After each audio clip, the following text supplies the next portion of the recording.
Tignan natin sa panahon ngayon, yung mga kababaihan nagtitiktok,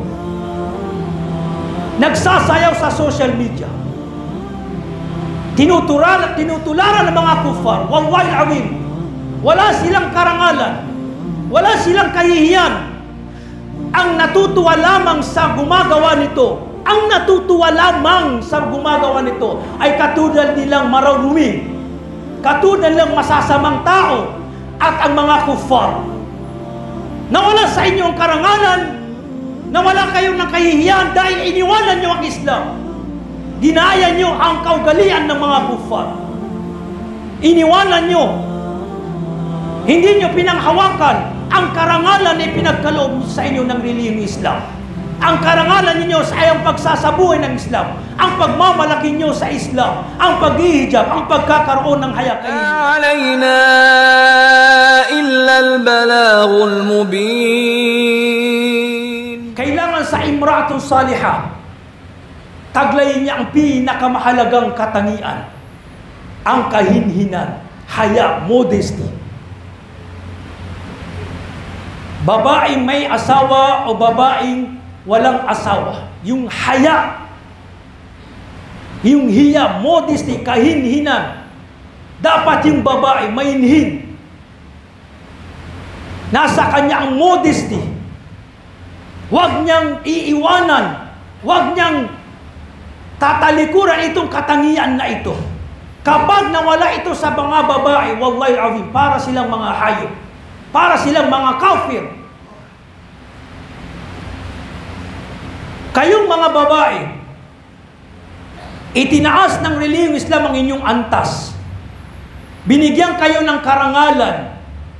At ang inyong karangalan ay nasa pagsasabuhay ng Islam, nasa paghihijab, nasa kahinhinan, haya, modesty, sa pagsasabuhay ng Islam, sa pagiging proud, sa pagiging mga Muslima ng relihiyong Islam, sa pagkakaroon ng modesty, haya, ay nakakamtan nyo ang karangalan. Subalit, kapag iniiwanan nyo ito, itong mga nabanggit natin, hindi nyo pinagmamalaki ang inyong pagiging Muslima, hindi kayo naghihijab, nawawala yung haya, gumagawa kayo ng mga gawain sa social media lang, maging sa social media o sa labas, ay inaalis sa inyo ni Allah subhanahu wa ta'ala ang inyong karangalan. Tignan natin sa panahon ngayon, yung mga kababaihan nagtitiktok, nagsasayaw sa social media, tinutularan ng mga kufar. Wallahi al-azim, wala silang karangalan, wala silang kahihiyan.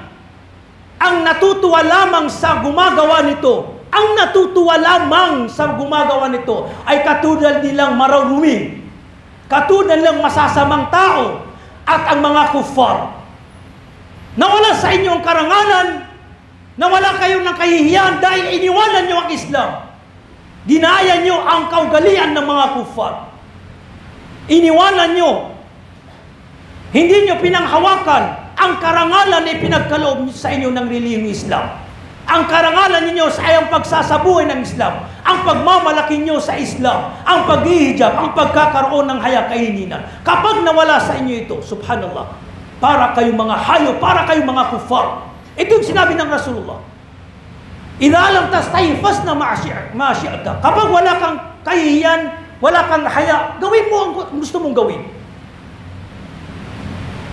Ito sa panahon ngayon, fitna, suliranin na kinakaharap ng mga kabataan o ng mga Muslim. Ang pagtitiktok sa mga, subhanallah, pagpupos ng babaeng nakahijab, babaeng Muslima, subhanallah, nakikigaya sa mga kufar. Nawala yung haya. Nawala yung haya, subhanallah. Patawarin nawa ni Allah subhanahu wa ta'ala ang ating mga kabataan.